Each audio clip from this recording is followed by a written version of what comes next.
Mutta Laxman Naidu Congress party నుంచి మన శాసనసభ్యులు తూడి మేఘారెడ్డి గారు బలపరిచిన అభ్యర్థిని ఐవర్పల్లి గ్రామ సర్పంచ్గా పోటీ చేశాను. అయితే గతంలో మా ఊర్లో చాలా సమస్యలు ఉండే. అయితే కాంగ్రెస్ ప్రభుత్వం వచ్చిన తర్వాత మేఘనాన్ని గెలిపించుకున్న తర్వాత మా ఊరికి అనేక రకరకాల నిధులు ఇవ్వడం జరిగింది. అందులో భాగంగా మా ఊర్లో ఐమాక్స్ బల్బులు 2 ప్లేస్లో వేయడం జరిగింది. అదేవిధంగా మన ఎమ్మెల్యే గారు మన గుడికి ఆర్థిక సహాయం కూడా చేయడం జరిగింది. పెండింగ్లో ఉన్న రామాలయం అన్నగారి తోడ్పాటుతో పూర్తి చేసుకోవడం జరిగింది.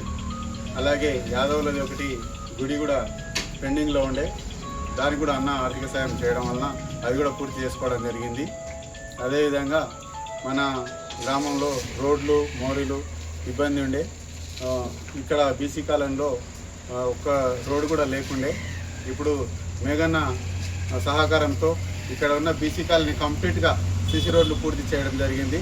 50 లక్షల నిధులు ఇవ్వడం జరిగింది. దాంతో ఎస్సీ వాడ బీసీ కాలనీ 2 కాలనీలో సీసీ రోడ్లు పూర్తి చేయడం జరిగింది. మా ఊరు మేఘన్నకు ఎంతో రుణపడి ఉంది. అదేవిధంగా ఈ పనులలో ఈ 2 సంవత్సరాల నుంచి నేను ఊరిలో కళ్యాణ లక్ష్మి కానీ, షాదీ ముబారక్ కానీ, సిఎంఆర్ఎఫ్ చెక్కులు కానీ, సీసీ రోడ్లు కానీ, డ్రైనేజీలు కానీ, లైట్లు కానీ 2 సంవత్సరాల నుంచి సర్పంచ్ లేకపోయినా మేఘన్న ఆదేశాల మేరకు నేను ఇక్కడ ఒక సర్పంచ్ చేయాల్సిన పనులన్నీ దగ్గరుండి ఈ జనాలకు అందుబాటులో ఉండి ప్రతి పనిని చూసుకున్నా. ఆ విధంగా ఈరోజు ఇంకా మా ఊర్లో కొన్ని సమస్యలు ఉన్నాయి. మా ఊర్లో శ్మశాన వాటిక ఉంది. శ్మశాన వాటికలో చాలా ఇబ్బందులు ఉన్నాయి. అక్కడ వాటర్ వస్తుంది. దానికోసం మేము మేఘనకు ఒకటి వినతి పత్రం కూడా ఇవ్వడం జరిగింది. దాన్ని కూడా ఎస్టిమేషన్ వేసి అన్న మాకు ఆ పని కూడా ఇస్తా అని మాట ఇవ్వడం జరిగింది. మేజర్గా మా ఊర్లో ఉన్న పెద్ద సమస్య అది. దాన్ని మేము త్వరలో పూర్తి చేయడానికి నేను సర్పంచ్ గెలిచిన తర్వాత మొట్టమొదటిగా దాన్ని పూర్తి చేయాలని నేను అనుకుంటున్నా.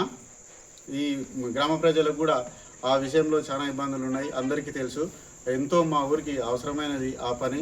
అది ఖచ్చితంగా నేను ఆ పని ఎమ్మెల్యే గారు మాకు సహకరిస్తున్నారు కాబట్టి అది పూర్తి చేస్తానని జనాలకు తెలియజేస్తున్నాను. అదేవిధంగా ఇంకా కొన్ని ఏరియాల్లో సీసీ రోడ్లు ఉన్నాయి. వాటిని కూడా మేము ఎమ్మెల్యే గారికి ఇప్పటికే వినతి పత్రాలు ఇవ్వడం జరిగింది. అవి కూడా అన్న పూర్తి చేస్తానని మాకు మాట ఇవ్వడం జరిగింది.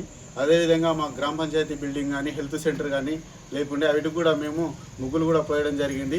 ఈ ఎలక్షన్ అయిపోయిన టైంలో అవిటి కూడా ఆ బిల్డింగ్లు కూడా ప్రారంభించి పూర్తి చేస్తాం. అదేవిధంగా కొంతమంది మా ఊర్లో పింఛన్లు ఇంకా అవి ఉన్నాయి. అవి కూడా అందరికీ అర్హులైన ప్రతి ఒక్కరికి పింఛన్లు ఇవ్వడం కానీ చేసాం. రేషన్ కార్డులు ఇచ్చినాం. ఎంతో సన్నబియ్యం తీసుకొని ఎంతోమంది ఇప్పుడు చాలా సంతోషంగా ఉన్నారు. కాంగ్రెస్ పార్టీ అధికారంలోకి వచ్చిన తర్వాత ఎన్నో పనులు ఎప్పుడు లేని విధంగా ఇప్పుడు మా ఊర్లో పనులు జరిగినాయి. అందుకు ప్రజలంతా మా వైపు ఉన్నారు. అదే ధైర్యంతో ఈరోజు ఉన్నా కాబట్టి అందరూ నన్ను దీవిస్తున్నారు. అదే చాలా సంతోషంగా ఉంది. ఖచ్చితంగా మంచి విజయం సాధిస్తానని పూర్తి నమ్మకం నాకుంది. ఈ ఎలక్షన్లో నాకు సీరియల్ నెంబర్ 3 బ్యాట్ గుర్తు వచ్చింది. మేఘనకు కూడా సీరియల్ నెంబర్ 3 వచ్చిండే. నాకు కూడా సేమ్ మేఘన అలాగే సీరియల్ నెంబర్ 3 వచ్చింది. మేఘనకు మా ఊరు నుంచి 500 మెజార్టీ ఇవ్వడం జరిగింది. అదే మెజార్టీ ఇంకా ఎక్కువ మెజార్టీతో నన్ను గెలిపిస్తారని గ్రామ ప్రజలను కోరుకుంటున్నా. ఈ 17 తారీఖు ఉదయం 6 గంటల నుంచి మధ్యాహ్నం 1 వరకు ఈ ఎలక్షన్ పోలింగ్ నడుస్తుంది.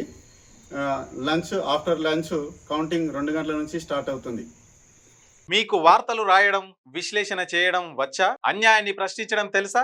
ఇంకెందుకు ఆలస్యం? క్యూ న్యూస్ మిమ్మల్ని ఆహ్వానిస్తుంది. ఉమ్మడి ఆదిలాబాద్, వరంగల్, కరీంనగర్, నిజామాబాద్, ఖమ్మం, మెదక్, రంగారెడ్డి, హైదరాబాద్, మహబూబ్ నగర్ జిల్లాలకు రిపోర్టర్స్ కావాలను సంప్రదించవలసిన ఫోన్ నెంబర్ 8688926084.